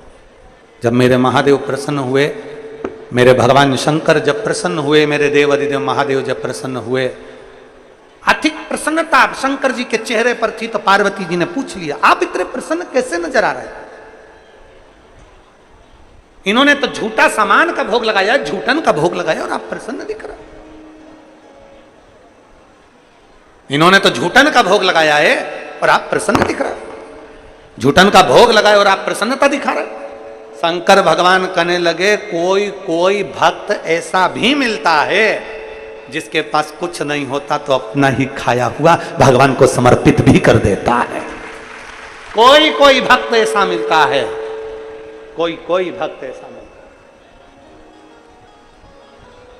पार्वती जी कहती हैं, प्रभु तो क्या मुझे स्वीकार करना चाहिए? क्या मुझे स्वीकार करना चाहिए? और कहां से लाऊं गंगा, कहां से लाऊं यमुना, कहां से लाऊं गंगा, कहां से लाऊं यमुना, कहां से लाऊं सरयू अपार पड़ी, और भोले तेरी सेवा हमसे ना बनी रे। भोले बाबा तेरी सेवा हमसे ना बनी रे। कहाँ से लाऊं लड्डू, कहाँ से लाऊं पेड़ा, कहाँ से लाऊं लड्डू, कहाँ से लाऊं पेड़ा, कहाँ से लाऊं बर्फी वो शक्कर चढ़ी रे, और भोले तेरी सेवा हमसे ना बनी रे। जो पदार्थ था वो दे दिया भगवान के सम्मुख में, जो भी था भगवान शंकर के सामने था। भगवान के सम्मुख में जैसे ही दिया, पार्वती जी हंसने लगी। शिवजी को मुस्कुराता हुआ देखकर पार्वती ने पूछा कि झूठा दे रही हैं? झूठा? ये झूठा दे रही हैं? शंकर भगवान कहते हैं, पार्वती प्रेम से दिया गया झूठा भी भोग लगाना पड़ता है। प्रेम से दिया है, झूठा भी भोग लगाना पड़ता है।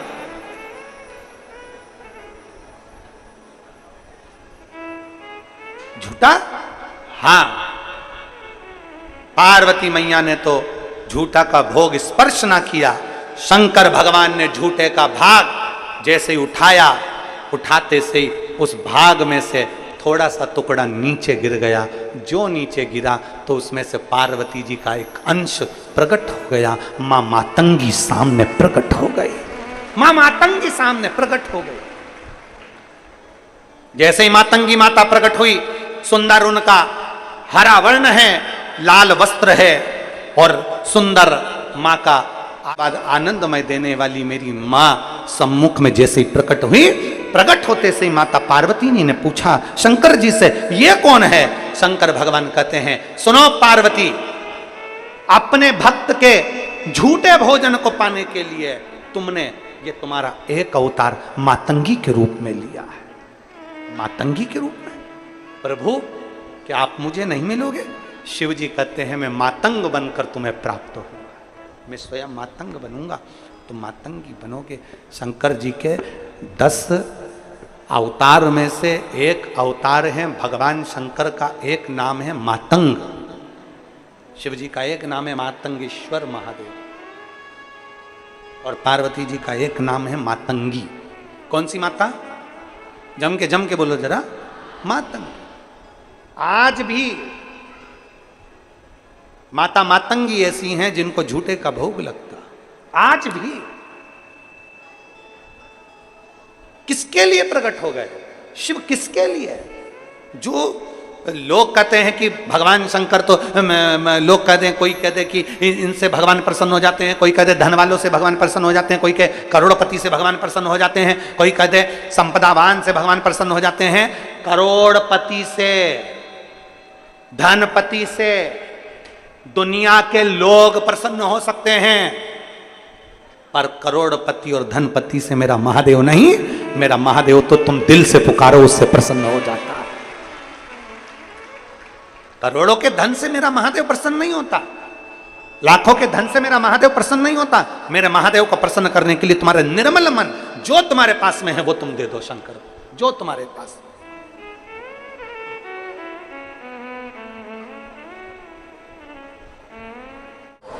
मां मातंगी के रूप में माता प्रकट हुई तो शिव मातंगीश्वर महादेव के रूप में प्रकट हो गए। शिव जी का किसी से बैर नहीं है, भगवान शंकर का किसी से द्रोह नहीं है। तारकासुर भी भगवान शंकर को स्नेह कर कर उनके पुत्र से अपनी मृत्यु को मांग लेते।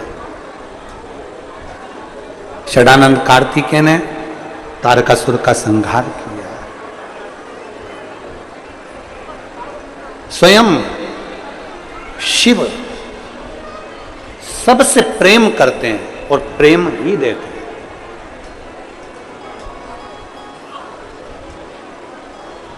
जो दिया जाता है वही प्राप्त होता है, वही मिलता है।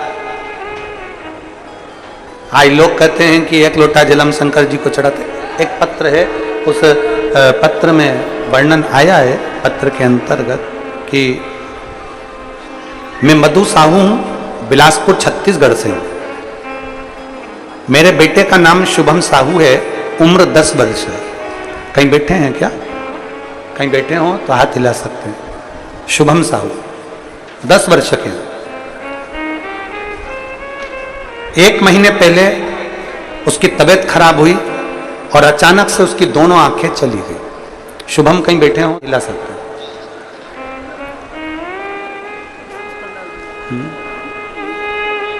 हाँ जी, कैमरे में आया है क्या? हाँ, शुभम हाथ हिलाओ, शुभम हाथ हिलाओ पहले।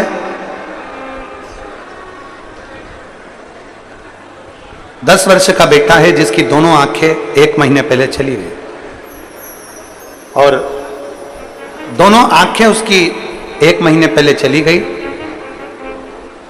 हमने बिलासपुर के हॉस्पिटल में दिखाया तो डॉक्टर ने उसको हमको रायपुर ट्रामा सेंटर भेज दिया। हमें रायपुर भेजा, हम रायपुर में गए तो रायपुर में हमने जब आंखें दिखाई तो डॉक्टर ने कहा कि इसकी आंखों की रोशनी आना तो बड़ा कठिन है, ऑपरेशन करना पड़ेगा। पर ऑपरेशन की भी जवाबदारी नहीं है कि आंखें वापिस आएगी। पूरी तरह से आंख इसकी कभी नहीं आ सकती। उसकी दोनों आंखें चली गई। हमने डॉक्टर से कहा कि अभी ऑपरेशन रोक दो, हम जरा विचार कर लें फिर ऑपरेशन कराएंगे। रायपुर से हम घर आ गए। फिर हम इसको नागपुर के अस्पताल सभी दूर दिखाए पर इसकी आंखें वापिस नहीं है। मेरी दीदी ने उसी समय पर कहा कि चलो कुबेरेश्वर धाम चलते हैं, इसको भी ले चलते हैं। हम लोग कुबेरेश्वर धाम जाकर वहां का कंकर शंकर पूजा करके रुद्राक्ष लेकर आए और दीदी जी लेकर जब वो पहुंचे पशुपतिनाथ का व्रत चालू कर दिया। रुद्राक्ष का पानी शिवजी पे चढ़ाकर बेटे की आंखों को लगाना प्रारंभ करा और उसको बेलपत्र देना चालू करा। गुरुदेव, जब बेटे की दोनों आंखें पूर्ण तरह से चली गई थी और डॉक्टर ने कह दिया था ये कभी नहीं आएगी, ऑपरेशन भी सफल हो कि नहीं पता नहीं, आज मेरे बच्चे को धीरे धीरे बाबा की कृपा से आंखों से दिखना थोड़ा चालू हुआ है। इसलिए मैं बाबा को यहाँ प्रणाम करने के लिए लेकर आई हूँ। मैं बाबा के चरणों में प्रणाम करने लेकर आई हूँ कि बिना ऑपरेशन के उसकी आंखों में थोड़ी रोशनी वापिस बाबा ने दे दी है। मैं बाबा को प्रणाम करने के लिए आई हूँ। कहीं बैठे हो तो आ सकते हैं। मधु साहू बिलासपुर छत्तीसगढ़ से, उनका बेटा शुभम साहू जो 10 वर्ष का है। शिव तत्व एक विश्वास अपने भीतर जागृत करिए,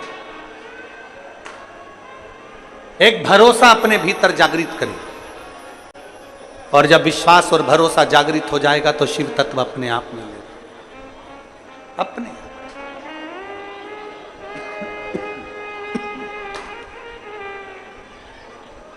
आजा बेटा।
शिव कृपा ओघड़दानी, बस शिव ओघड़ी है, उसकी कृपा कृपा होती। दोनों नेत्र चले गए थे और डॉक्टर ऑपरेशन का बोला, पर शिव पर करा गया भरोसा, धीरे धीरे ज्योति को दिया है और बाबा देगा। ये शिव तत्व की प्राप्ति, भरोसा पक्का रखिए, विश्वास दृढ़ी रखिए, और विश्वास दृढ़ी होगा तो शिव को मिलने में देरी नहीं होगी, शिव मिलेगा। तारकासुर के प्राण चले गए, तारकासुर के 3 बेटों का क्रम आ गया, तारकाक्ष, विदुमाली, कमलाक्ष। पशुपतिनाथ व्रत का वर्णन आया, भगवान गणेश जी महाराज के मंगल विवाह का प्रसंग आता है, रिद्धि सिद्धि को लेकर भगवान श्री गणेश जी महाराज पधारते।